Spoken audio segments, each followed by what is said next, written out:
Et bonjour Delphine. Bonjour Vanessa, bonjour. Delphine. Alors vous allez nous faire découvrir une chouette initiative, une chouette association aujourd'hui. Oui, c'est l'association Sœurs d'encre. Et avec nous par téléphone, c'est Nathalie Caïd qui est la présidente et la fondatrice de cette association. Bonjour Nathalie. Bonjour. Bonjour Nathalie. Alors il faut que vous nous expliquiez quelles sont les missions de Sœurs d'encre.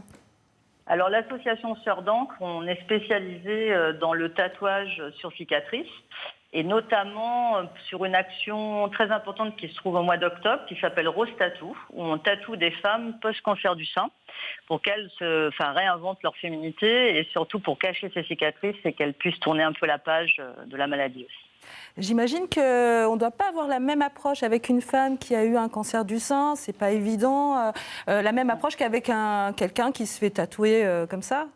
Non, alors en fait, c'est pas la même approche. Déjà, nous, il faut savoir que on n'a que des tatoueuses, on les choisit par rapport à leur travail, leur expérience, et puis surtout, très vite, on a fait une collaboration, puisque ça va faire la 5e année en fin d'année de Rose Tattoo, avec le corps médical. Donc, on travaille avec l'Institut Bergonié, des oncologues, chirurgiennes, et qui forment nos tatoueuses, notamment par rapport au cancer du sein et ses cicatrices.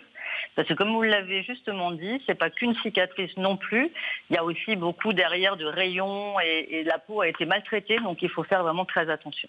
Et puis aussi une question de dignité, parce que j'imagine que pour ces femmes, c'est pas évident non plus. Quelles sont leurs réactions? Qu'est-ce que ça leur apporte?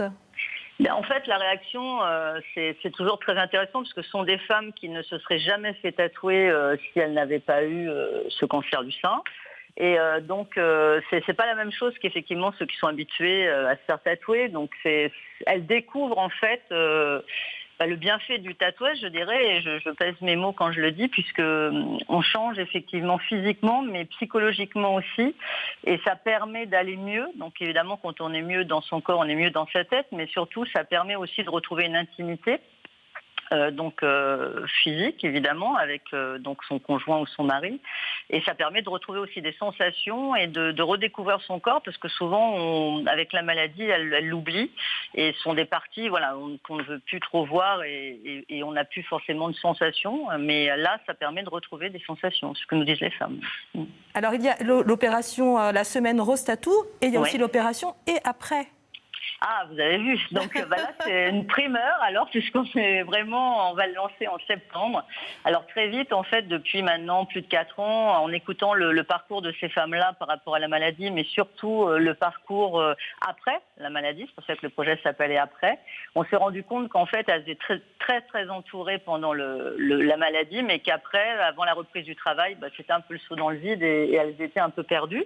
Donc on s'est dit qu'on pouvait les aider et surtout essayer de redonner un peu un parcours et un appui avant de reprendre une vie active, tout simplement déjà pour se reconstruire, se redonner confiance. Et donc au cœur de l'atelier d'éco-solidaire, qui est une recyclerie créative, je suis évidemment, je travaille à l'atelier, je suis la cofondatrice de l'atelier d'éco-solidaire. Et depuis maintenant 10 ans, on accueille des publics fragilisés, donc on a l'habitude. Et là, l'idée, c'est de faire un vrai dispositif. Donc on s'est entouré de Cap Emploi et du Club des entreprises, puisque l'idée, c'était aussi que ces femmes-là, on puisse les accompagner tout doucement vers les entreprises, en tout cas. Alors, je n'ai pas dit qu'on allait trouver un travail, mais voilà, on va les accompagner en tout cas le mieux que nous pourrons vers un métier ou vers une formation. Voilà. Mais surtout, le principal objectif, c'est vraiment déjà qu'elles reprennent confiance, qu'elles se resociabilisent et qu'elles soient dans une activité en immersion. Merci beaucoup Nathalie et bravo pour ce que vous faites. Merci. Bravo Bordeaux. Merci à vous. Bravo Nathalie. Super on est initiative. Aussi à Paris, on fait Bordeaux, Et Paris, Colmar, Clermont, on en a plusieurs maintenant. Il y en a partout. Voilà. Très bien, merci beaucoup Nathalie. Passez une très très belle journée. Bravo encore. Merci, vous aussi. Merci, au au revoir. Merci Nathalie, au revoir. Si vous aussi, comme Nathalie, vous avez envie de prendre la parole avec Delphine dans cette émission, évidemment, vous nous appelez au 0805 383 383 pour partager avec nous vos belles initiatives, vos belles démarches. Et il y en a beaucoup en Nouvelle-Aquitaine. Oui, il y en a beaucoup. Et j'adore, moi, les découvrir avec Delphine.